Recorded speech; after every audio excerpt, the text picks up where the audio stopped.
Hello and welcome to the Farming Today podcast with me, Charlotte Smith. In this episode, farming communities flooded again call for more help. We all know the weather patterns are changing. Why isn't government investing in infrastructure to cope with this? More on that later. Let's start, though, with a tale of legacy, love and rare breeds. Clifford Freeman farms in Gloucestershire, where he has the world's biggest herd of Gloucester cattle. He's also the custodian of his father's collections of rare breed sheep and pigs and vintage farm wagons. Eric Freeman was a farmer, broadcaster and rare breeds pioneer. Vernon Harwood visited the Freeman's family farm. We've had Gloucester cattle in the family now 50 years. Shall we go in and meet your herd, who are happily munching away on their breakfast? Yeah, so we've got some bulling heifers here. Well, coming up for bulling heifers here, quite a big bunch. Beautiful mahogany coats, famous for that white stripe that runs all the way down the spine and down the tail, and those wonderful upturned horns. That is a Gloucester, the perfect description. I'm glad you've been paying attention. Yes, a very striking breed. It's one of the only type like this now in the UK. But it's one of those things that makes me feel good. After a day's stress, I come and I look at my cattle and think, yeah, this is what it's all about. And you can hear more from Clifford and Vern this Sunday morning on Your Farm. That's here on BBC Radio 4 at 6:30. Now, all this week, we've been talking sustainable systems, whether that's how we farm or how we make farming a more economically sustainable and resilient business. The University of Lincoln has been working with a Nottinghamshire farmer on an innovative project called Reverse Coal. It's just won a National Sustainability Award. Mary Ward-Lowry has been to meet the people behind it, including James Brown of Pollybell Farms, a 5,000-acre organic farm on the Lapwing estate. This is a bag of our solid carbon, and it looks a bit like coal dust is the best description for it. The key thing for us here is for the pyrolysis, it's virgin wood going in. All of those carbon molecules which have gone in, which end up in this solid carbon, were originally in the atmosphere. I'm Amir Badi. I'm Senior Lecturer in Sustainable Energy at the University of Lincoln. Because of the photosynthesis, we absorb the CO2 from the air. So that is the carbon which is locked in the plant. Then it goes through pyrolysis. Obviously, to initiate the pyrolysis, we need fuel, LPG for example. But then the pyrolysis produces three products. One is biochar, the other one is syngas. The system can be self-sufficient and run with its own syngas sustainably. So it's a sort of circular economy. It is. Lights on. We start at the far end where the wood comes in. So about a third of the energy from the wood that comes in is reused in the system to keep the process going. And then the balance of the energy comes out, and that produces electricity, heat, which we use for the farm. Making charcoal is a very traditional process. How is this different? Well, traditionally, charcoal is produced to be burned. Here, what we do, we lock the carbon inside the plant, we pyrolyze it to release the energy, and the carbon is locked in the biochar. What we do with biochar is then interesting. We bury it underground as carbon storage. And what impact does it have when you bury it? It can be used as biofertilizer. It can improve the soil. It can absorb heavy metals and some other contaminations. So on the degraded lands and soil where we have used fertilizers, for example, for years. In the same way that you use a charcoal filter to filter water? Or... Exactly. Another application is filtering the water, actually, a biochar. Another application is that it can replace some of the coal-based fuel. So we are working with British Steel to see whether if we can use biochar instead of coal in steel making, so to decarbonize the steel industry in the UK. So why are you doing this? Oh, you have to keep going forward and re-looking at the model. But at heart, we are a farming business that wants to produce food. But there are lots of different ways of doing that. So, for example, where we've got marginal pieces of land near rivers which flood in the winter, Oh, well, a willow crop can stand being 2 metres underwater. And then we convert that, we produce biochar, and we also produce energy. What we want to do is we make electricity, which we use in the cold storage and the wider business, and then take the heat in CO2 to grow crops in controlled environment in order to replace that food which we've not produced on the field. The solid carbon product we have a patented way of burying that underground, and the project's called reverse coal because it's effectively, we're in mining country here, and it is reverse coal mining. So rather than taking coal out of the ground, we put carbon back into the ground. And what that gives you is a long-term, verifiable carbon store. And at any point, you can come and check it's there. See the solid thing. See the solid thing, yeah. James Brown from Pollybell Organics.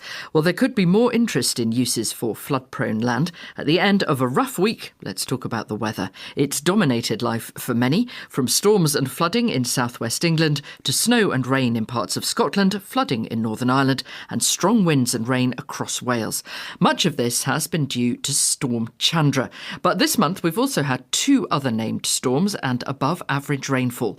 BBC Weather says some areas have had twice their average for this time of year. The wettest areas, like Aberdeenshire, have had triple. Bruce Mackey is an organic dairy farmer in Aberdeenshire, and he's also been contending with snow. Local farmers with snow ploughs keeping the road open. That's been a fantastic effort, and also a great effort by our tanker drivers to get through when they could get through. One of the big challenges as a dairy producer is getting our milk collected in the snow. We missed 2 collections, so we lost 2 tanks of milk, probably about 15,000 litres that we had to pour away. So frustrating to have to do it anyway, having spent all the time and effort and things to get the cows milked and fed and everything, to just have to pour it down the drain. Are you noticing that the weather is worse year on year, or is it just Scotland in the winter? Not necessarily worse, because what a great summer we had last year as well. More weather, perhaps, would be the thing. Windier, wetter, warmer, longer growing seasons. So cows out for longer if we can get them on the ground. Bruce Mackey in Aberdeenshire. Well, on the Somerset Levels, a major incident was declared after Storm Chandra, and they're bracing for more rain this weekend. Arable and beef farmer James Winslade farms on the Levels. His land was underwater for 3 months during the floods of 2014, and he says 95% of the land is now back underwater. It's like an inland sea.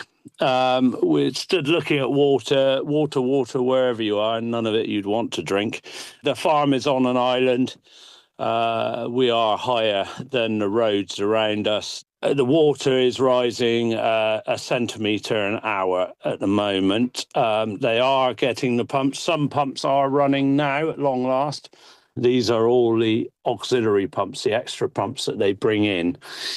In the end, the Environment Agency relented, brought the pumps in early. Thank goodness they did, because we would be in a lot different situation than we are now. What I also would say is different than 2014 flood is that the EA did maintenance on the parts of river that were 52% silted up, which was causing a major issue.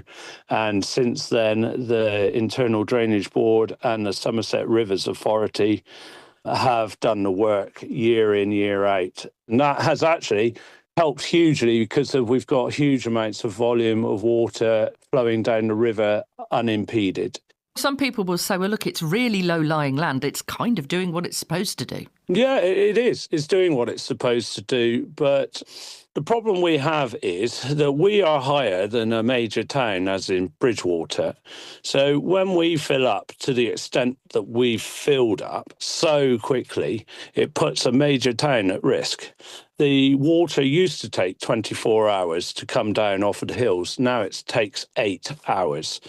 You go anywhere on the hills above us and all the housing estates that have been put in around Taunton, and they've put their attenuation ponds in. None of them have got water in there. Those attenuation ponds are meant to be holding water back from coming down to us so fast.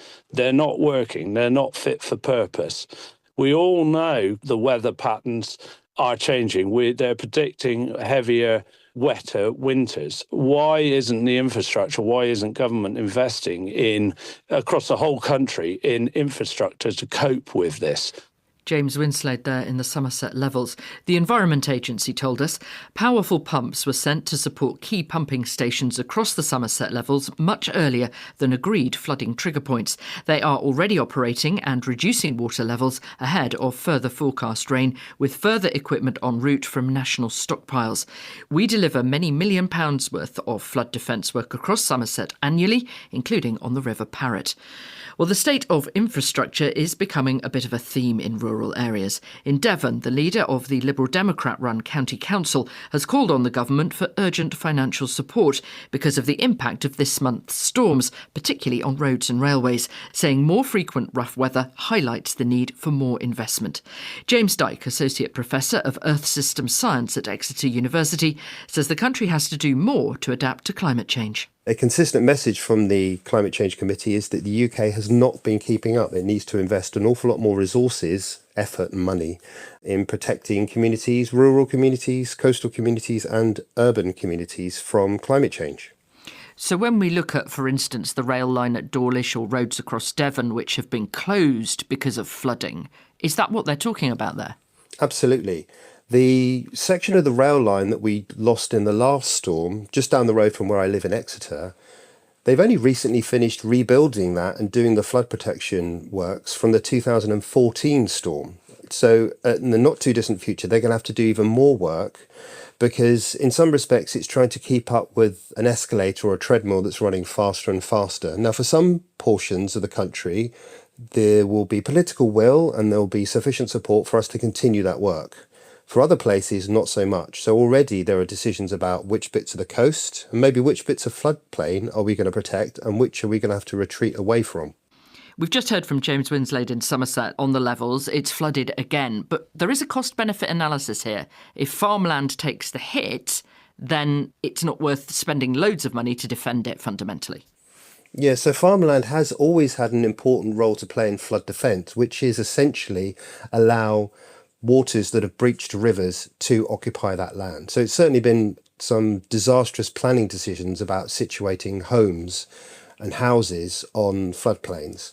But that does mean that if we're expecting farmers to take up the slack of flood protection schemes, then they need to be, in some respects, reimbursed because obviously it's a direct impact on their livelihoods. What sort of bill are we looking at then in the UK if we start trying to adapt infrastructure? We can adapt to a certain amount, but if we don't also see at the same time the now quite rapid phase out of the burning of coal, oil and gas, then we are in some respects going to be wasting our money because whilst we will be able to deploy infrastructure and engineering for higher and higher seawalls at quite significant costs, so we're probably talking in the realms of tens of billions of pounds, eventually those things will be overtopped by rising sea levels. So we have to make some difficult decisions about how we're going to allocate resources to defend the places, the towns, the country, the farmland that we think is most important. We're also going to have to accelerate the phase out of fossil fuels and play our part in the international efforts to do that. Because if that doesn't happen, then I'm afraid the prospects for the British Isles, for the United Kingdom, is going to be very, very bleak. James Dyke from Exeter University. That's it from us. I'm Charlotte Smith. The producer is Rebecca Rooney, and Farming Today is a BBC Audio Bristol production.